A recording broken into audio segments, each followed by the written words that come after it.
What's going on, everybody? Welcome back. So today I had this thing on my mind.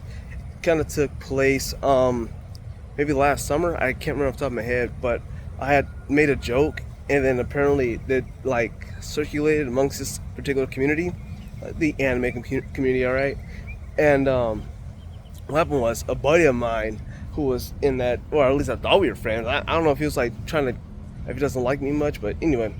So I questioned it. But moving on. So he had told me, out of like retaliation, he was like, maybe spread out more so I can have my hand in the video. He was like, "Your videos are cringe." And I was like, "Damn, dog, chill." It's like, why you gotta get personal about it? And so, but with that statement, I'm all head in my hands, like he's right.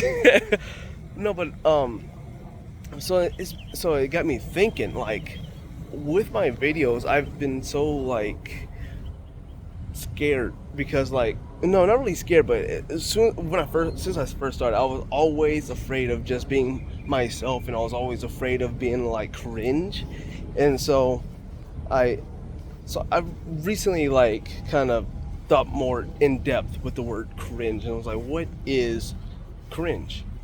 And so cringe can be wholesome. It could be, excuse me, my eyes itchy. It could be, it could be wholesome. It could just be a bad joke, or it could just be an awkward situation, really. But so there's different kinds of cringe, and so it's like my kind of cringe. I think the cringe that I have is bad jokes, and I don't really know how to talk to people. So that's where my cringe comes from.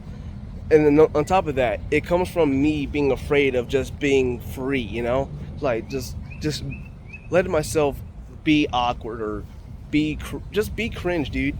As long as I'm not making fun of people or making bad jokes, I'm gonna be okay. I mean, I'm just gonna make bad jokes because, in my opinion, bad jokes are the funniest jokes. All right, I like making bad jokes every now and again. I'm not even gonna front, but basically, what I'm trying to get at is, from here on, I'm gonna try to be more me. I'm gonna be as me as possible. No more than that, of course, because if I don't want to be extra, and I don't want to be too much. So I don't get tired, Howie. So yeah, I'm gonna do the best I can to be more me. Because I do remember. Oh,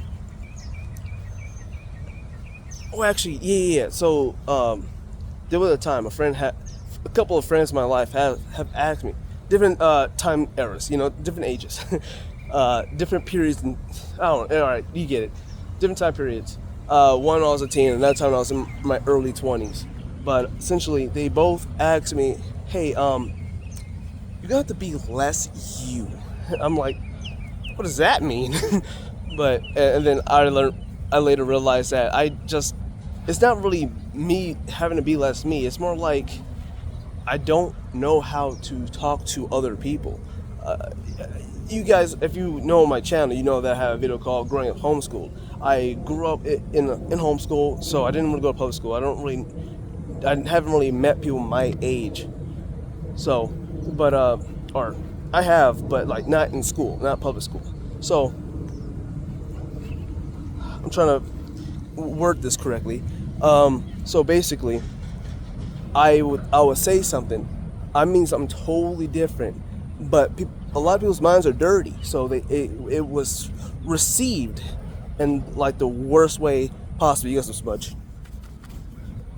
There we go. So yeah, it was awkward. It was awkward because I do not know how to think. At the time, I didn't know how to think before I spoke, so it was a terrible time. Right now, I look back on it, I think it's hilarious. I don't really care. Me and that friend, we're still cool. Me and the other friend, also still cool. But I will say another thing that has caused those situations to be awkward. Not only did I really not know how, not only was I pretty bad at thinking before I spoke, it was sometimes I wasn't even thinking dirty about it. So that's another thing. Just to give myself some slack. But another thing is, it's also me just being afraid of, like, what if I say something stupid, It's that whole like thought process of don't say anything stupid, and so that's putting pressure on me as well. Because when I get that's when I get nervous when the pressure's on. I'm like, do not say anything stupid, please. And then that's yeah. Because then I try to focus in so hard. Like, how there's like sweats when you're like playing a game or doing a sport and everyone just gets way too into it, and when they're losing they start getting really frustrated. That's me in a conversation. It's like, do not lose focus in, do not say anything stupid, please. I know I'm repeating myself here, but I'm just really trying to emphasize how my brain is and how it like repeats itself over and over again, really like drilling into me. Do not mess up this conversation. So point is, I'm gonna let that go. I'm going to ignore all those thoughts of negativity, like all that pressurizing phrases that I repeat to myself on a regular basis in every situation, and I'm just going to really just embrace the cringe, dog. Nothing is. Yesterday, my girlfriend's birthday, so I took her out to eat. I don't usually go out to eat because people kind of scare me, as I emphasize on how conversations freak me out. So I ended up ordering us two like soup bowls, and everyone else has like one, and they're kind of picking it off and putting it into their own like miniature bowls. That's how you're supposed to order and how you're supposed to eat their food. I didn't know because it's my first time there. And so I'm telling myself, like, oh, you goofed up, you messed up again. It's like, it's my first time here. I don't know how this works. So cut me some slack. It's like, yeah, I feel like I'm sure I'm not the only person that needs to cut myself some slack. Like, the old phrase, we are our own worst enemy. We are our worst critics or something like that. So it's like, yeah, just cut yourself some slack. As long as you're doing your best, keep doing your best. That's it. As long as you mean well, keep going, bro. You're all right. It's not a big deal. It really isn't, because, again, I said this before in my videos, but in case this is the first one, hi, welcome to the channel. No one cares as much as you think they care. No one's watching you as much as you think they're watching you. So, and honestly, that kind of mindset is, to think someone's watching you all the time, is kind of conceited. And probably narcissistic as well. I don't know. So that's why I'm trying to make sure I don't think that way anymore, and try to just embrace the cringe. Anyway, with that being said, guys, thank you so much for watching. Thank you for listening. Can't wait to see you guys in the next one. Take it easy.